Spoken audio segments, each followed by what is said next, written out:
Hey YouTubers! So this is the first of the quotation videos. As you can see, my first video is going to be about the hit TV medical drama The Royal, which is set within the 1960s and aired on British TV between 2003 and 2011, having a total of 86 episodes, which shows the dedicated staff of doctors and nurses of the fictional St Aidan's Royal Free Hospital, which is set in a seaside fictional town of Elsenby. A spin-off of the hit TV show Heartbeat means that you will see characters from Heartbeat in the Royal and vice versa, but that's kind of what you should expect anyway. I'm really interested in the Royal at the minute because of like the old medical equipment and the ways in which the hospital is run, and like I like to compare the differences from what they had then to what we have now and what we can do. And it just goes to show, like, back then, they couldn't do as much as what we can do now. Like, we can, like, save lives, like, a hell of a lot better than what they could have. And all that lot. So, like, I like to compare those and, you know.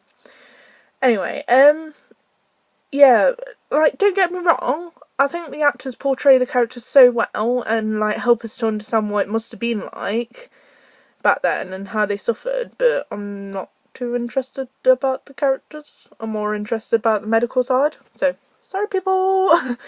The goose, like, which I've found online is obviously what other people have, like, put. But to be quite honest, I think they're pretty stupid. Like, as TV shows, like, can't do everything perfect. But anyway, the goose that I found is that although she is a nun, Sister Bridget clearly has plucked eyebrows and is often shown wearing lipstick, all highly unlikely for a woman who has taken the veil. Pathetic. And then the other one is Series 3, Episode 5 of Poison. Dr. Ormerod says goodnight to Sister Bridget, then walks out the door from Casualty to the ambulance bay. As he approaches the door, his coat is unbuttoned, but when he reaches the other side of the door, it is completely done up. Hello people, this is TV, not real life. Like, you can't help it.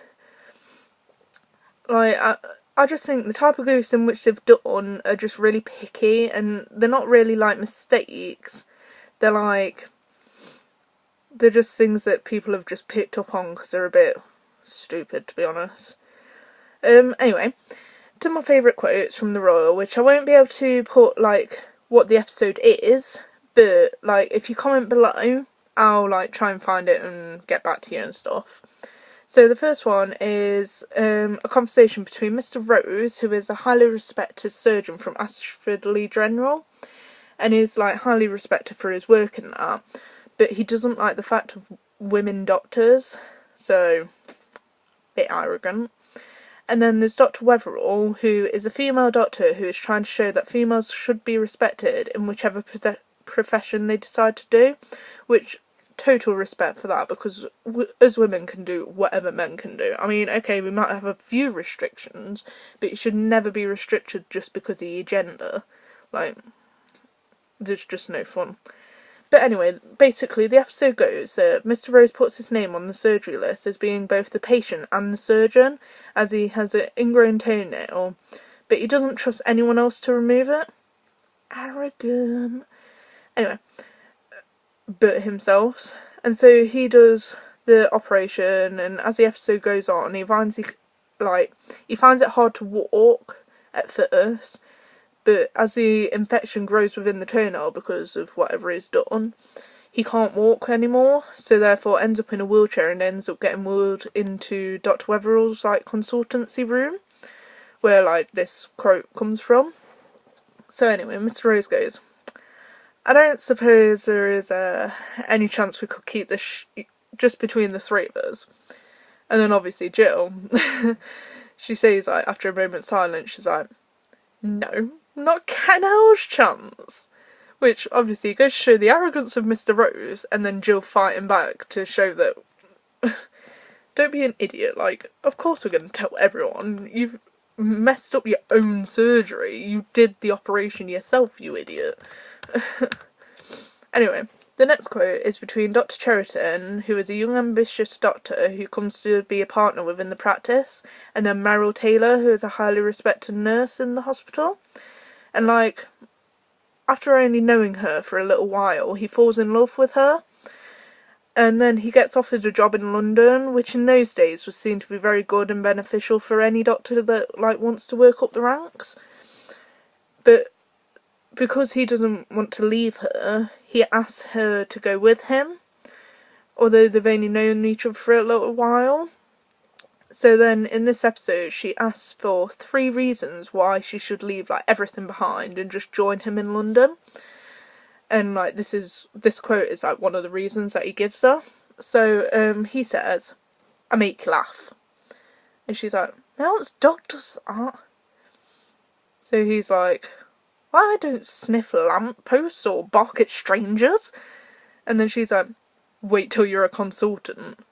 Which in them days it was very well known for the consultants to like shout a lot and be like quite moody and quite bad with like the staff and that. So that's where that's coming from. Which when I first saw that I found it quite funny that is like being compared to that. And anyway, the next quote, which will be the final one for this video because of having the time frame, is from Lizzie Hopkirk, who is a receptionist at the hospital, and she finds out that her husband is leaving her. Aww. Because he got another girl pregnant, and therefore after being at a party at the Almarods and like Wetherall, like when they're together, that's like later on in the series and stuff, the night before, so this day, she got given some books and advice from Dr. Wetherall about like men and everything. And then she turns up the next day in like drab clothing, like a really like oversized jumper and everything. And finding it odd, like Ken and Alan, who are the porters, like Ken's Lizzie's father, like they ask Lizzie what's up, and like this is the quote that she gives him. She puts, "You know what, Alan? A woman needs a fish like a man needs a bicycle." Now the expression is actually, a woman needs a man like a fish needs a bicycle. Which is true, we don't really need men. But because she got the quote wrong, Ken and Alan look really confused. But, like, you know what she's trying to say with it. And I found that really good because we don't need men anymore, really. But we just like them there. Anyway, so there you go. That's one of my first, like, favourite quote video thingies. And they're my favourite quotes from the Royal. That's, like, the first half. If you go to the next video, which I'll, like, number as number 2... you'll see the second half of the quotes that I like from the Royal, which is from Mrs. Lyons, Dr. Wetherall and Dr. Ormerod, and which, in my eyes, the next quotes are the cutest ones like ever. Like I go by them like each day because they're so cute. And anyway, so you want to see any more of my videos, or you just want to, I don't know, just comment below asking about episodes and that, just do it. Just subscribe and comment below, and I hope you like it. Anyway, okay, bye!